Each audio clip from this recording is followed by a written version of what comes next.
Нұрмұқан Жанұзағұлы 1945 жылдың күзінде жер жанаты іленің жазира қойнауы шапшал сынды шал қардаланың кіндігі баябан бақыттың куәсіндай болған Байымбет аралында өмір есігін ашады.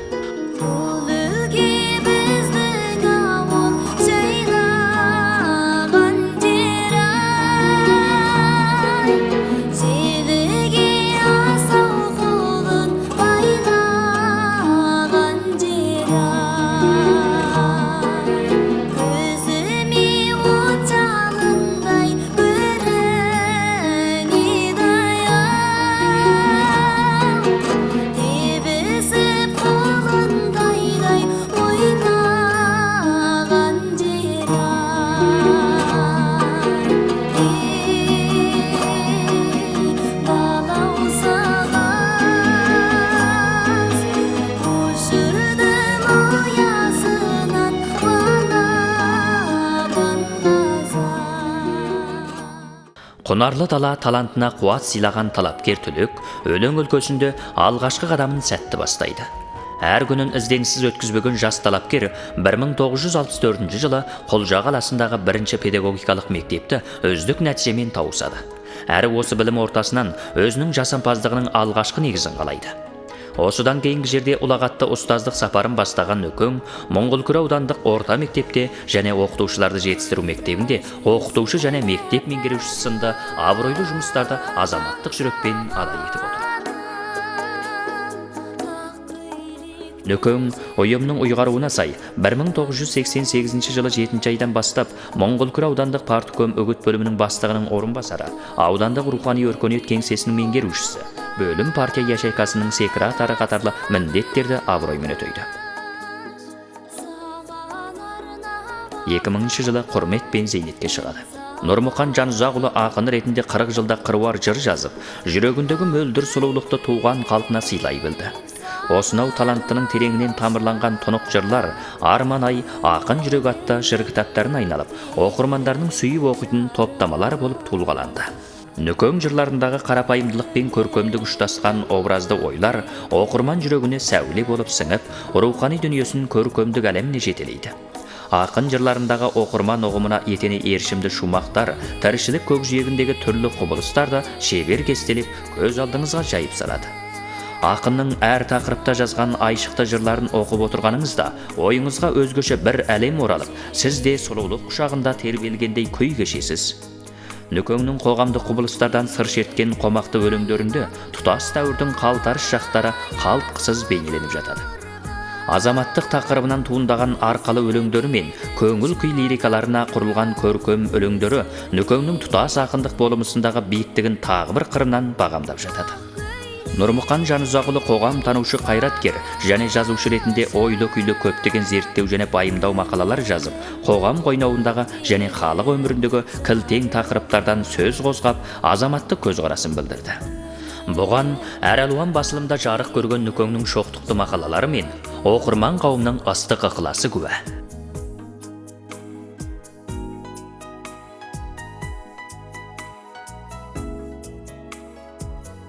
Нұрмұқан Жанұзағұлының ерекше атап өтуге татитын маңызды бір жағы бала тәрбиелеудегі өзгеден дара қасиеті. Көреген әрі қамқор әке ретінде өз кіндігінен тараған 4 ұл, 4 қызды да халық пен қоғамға жарамды адам етіп тәрбиелеп, әкелік борышын даңқпен орындады.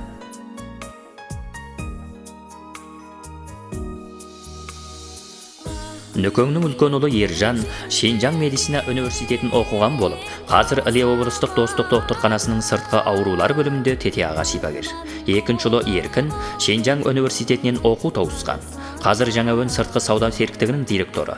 Үшінші ұлы Ербосын Тяньжин Нанкай университетінің экономика басқару мамандығынан оқу тауысқан болып, Жаңаөзен топтық серіктігінің бас алқасы, автономиялы райондық дыбыс бейне қоғамның орынбасар төрағасы. Төртінші баласы Күлпаш Іле телевизия университетін тауысқан болып, қазір Алматыда Мерай атындағы сауда серіктігін құрып, өз алдына жұмыс жүргізеді. 5 баласы Нұрша Шинжаң медицина университетін тамамдаған. Қазір медицина университетіне қарасты 2-ші шипаханасында шипагер. 6 баласы Алма Шинжаң Қазына институтынан оқу тауысқан. Қазір жеке саудамен шұғылданады. 7 баласы Жаннат Шинжаң педагогика университетін тамамдаған. Қазір Шинжаң ғылым техника газетінің редакторы. 8 баласы Мұрат Орталық ұлттар университетінде ханзу тілі кәсібінде оқыған. Бұл күндері Қазақстанда саудамен айналысады. Міне бұның өзін Нүкеңнің бала тәрбиелеудегі маңызды жетістігі демей тұра алмаймыз.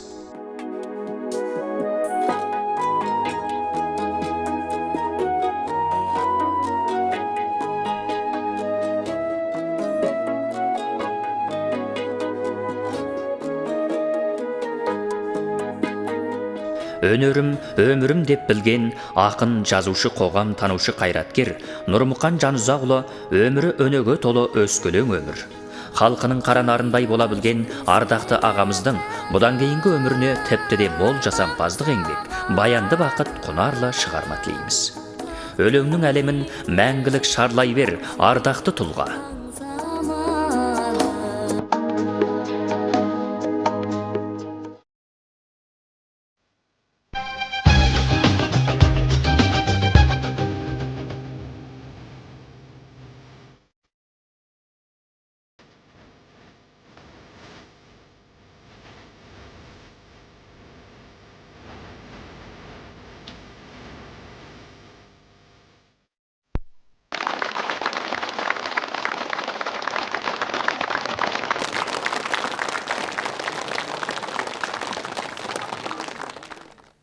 Ассаламағалайкум, көңіл көкжиегін көркемөнерге деген көмескі құштарлыққа жалғап, мәдениеттің маңғаз әлемінен саналы ғұмырының сәнін тапқан салтанатты көрермен.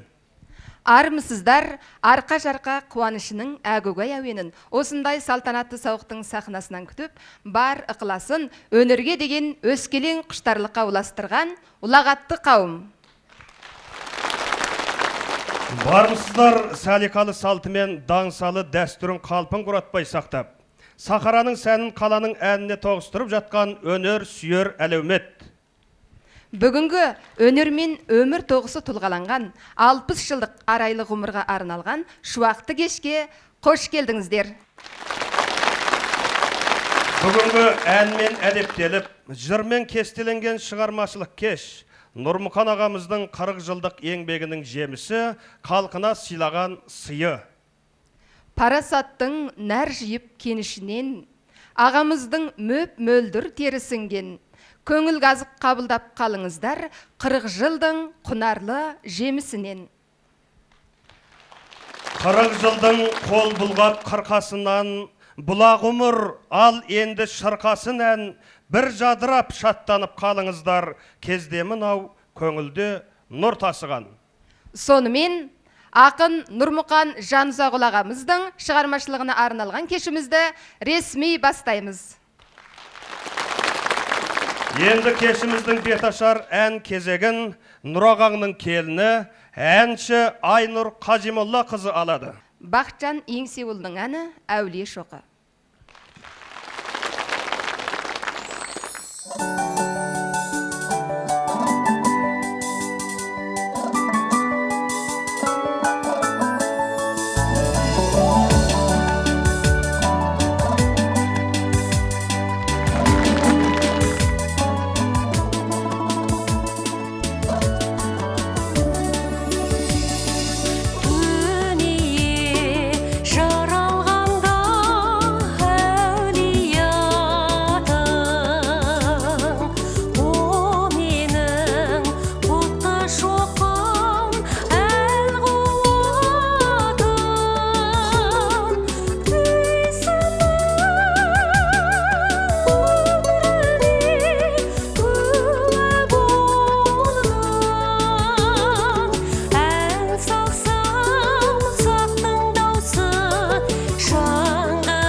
әкешім барлық жаннан сүйек дедім арманым ақылыңмен биік дедім сағындым мектебімнен оралғанда алдымнан қарсы алушы ең күліп мені сағындым мектебімнен оралғанда алдымнан қарсы алушы ең күліп мені сағындым әкешім ай сағынамын сен болсаң мен боламын бағы бардың балаңды үйге оралып құшағыңа әкешім сағынамын сағынамын балаңды үйге оралып құшағыңа әкешім сағынамын сағынамын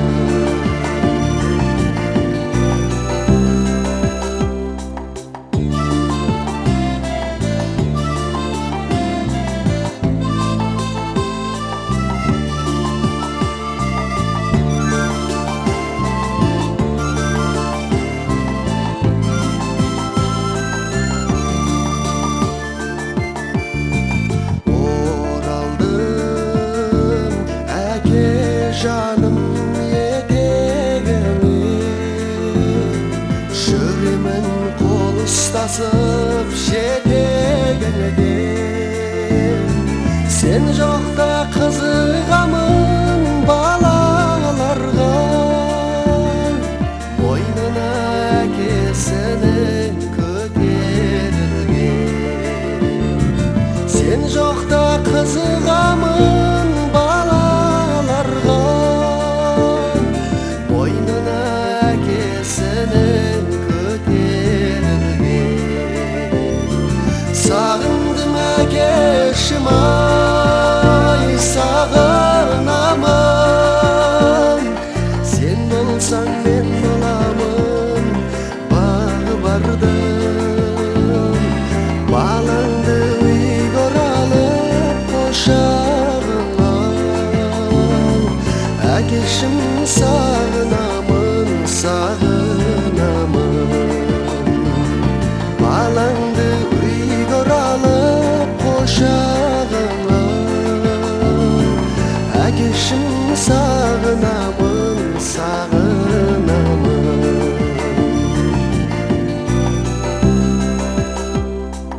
сағындым әкешім ай сағынамын сен болсаң мен боламын бағы бардың балаңды үйге оралып құшағыңа әкешім сағынамын сағынамын балаңды үйге оралып құшағыңа әкешім сағынамын сағынамын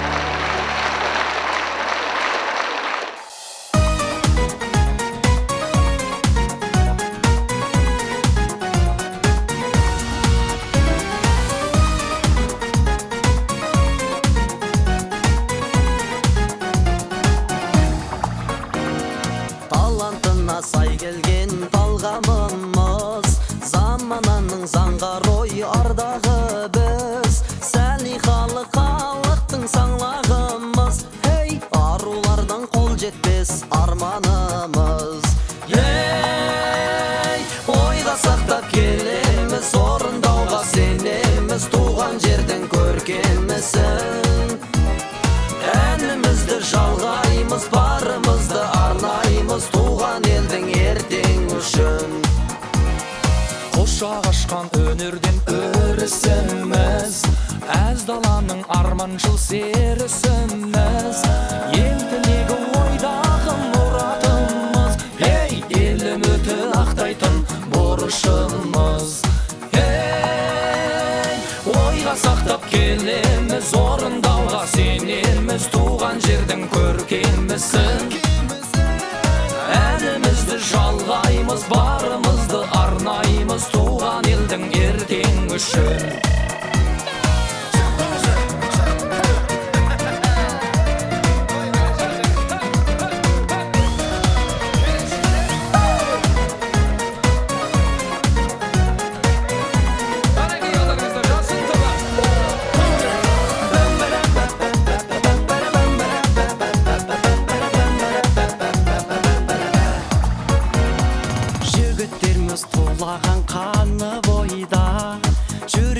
жалғаймыз барымызды арнаймыз туған елдің ертең үшін. Жігіттеріміз қол созған арман үшін, арқалаймыз халықтың ардағысын. Еркімізбен жігіттік сертімізбен, ел намысын қорғаймыз, жер намысын. Ойласақ та келеміз, орындауға сенеміз, туған жердің көркемісін. Әнімізді жалғаймыз, барымызды арнаймыз, туған елдің ертең үшін. Ойға сақтап келеміз, орындауға сенеміз, туған жердің көркемісін. Әнімізді жалғаймыз, барымызды арнаймыз, туған елдің ертең үшін.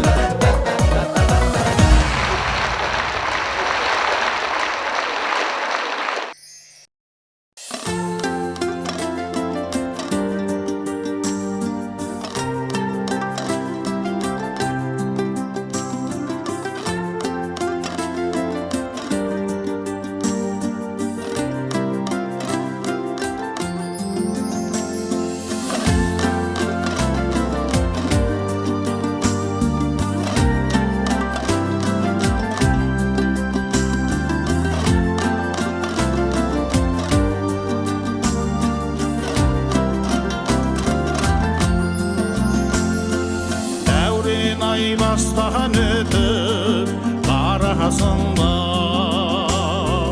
ән салып түсуші едім тарасынға. Елімнің ең асылын әлпештеумен, түсіппін қара жылдай қара суға. Түсіппін қара жылдай суға.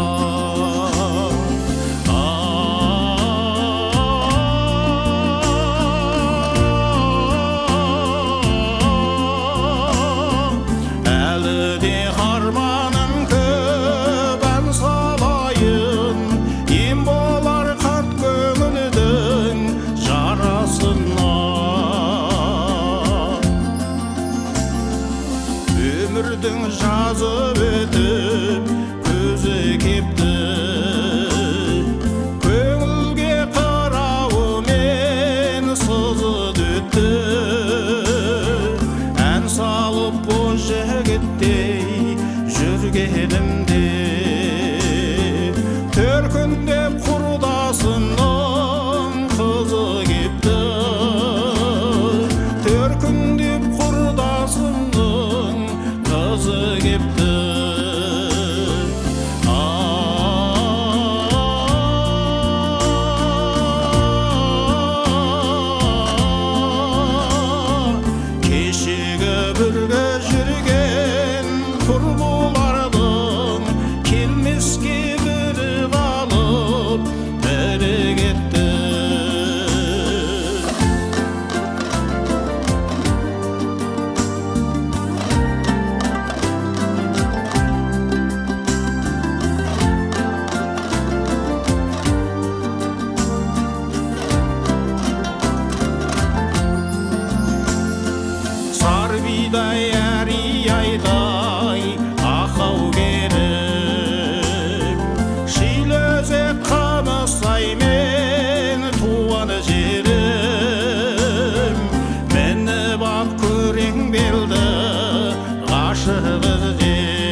жанған жалын өшпесін көкірегімде жанған жалын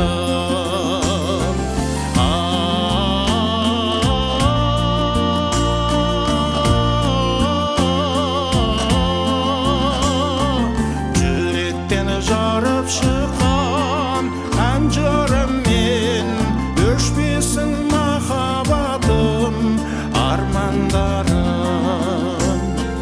жүректен жарып шыққан ән жырыммен өшпесін махаббатым армандарым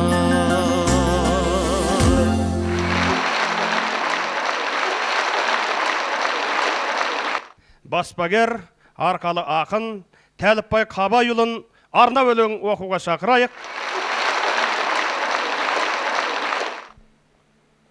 Тудың, өстің балалықты артқа сырып тастадың. Тастадың да бал дәуреннің балдан тәтті сатпағымен шатпағын. Судан таза, сүттен әппақ, мұңсыз, қамсыз өтті бір кез қас қағым. Нағыз жастық дәуреніңді, мыйдай дала жері бар, тәңір тау мен үйсін таудай көк түреген белі бар, өр текестен бастадың. Бастадың да ұға білдің, алдыңда өмір деген бір телегей жатқанын. Және доқтың сол телегей түбінде жас өмірдің қызық шышық махаббаты жатқанын. Сондықтан ғой көтергенің қайыспай, азаптың зіл батпанын. Дәл сол кезден жалау етіп жүрегіңді лириканы бастадың. Сонан бері жазып келе жатырсың сен, өмір және дәшен деген қыздың дастанын. Өлеңдерің кітап боп, текстерің ән болып, кетті өлкенің шарлап ашық аспанын. Өтті жастық, аппақ шашың елестетет тәңір таудың ақ қарын.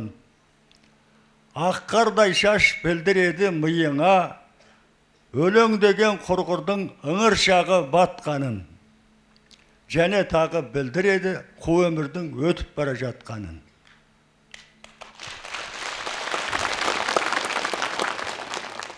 Ау нүкесжан, тарт тереңге, жаз бұрқатып жырыңды, аш өмірдің жұмбақ сырын қатпарын. Жырла ұлы кісілікті, жаз адами махаббаттың дастанын.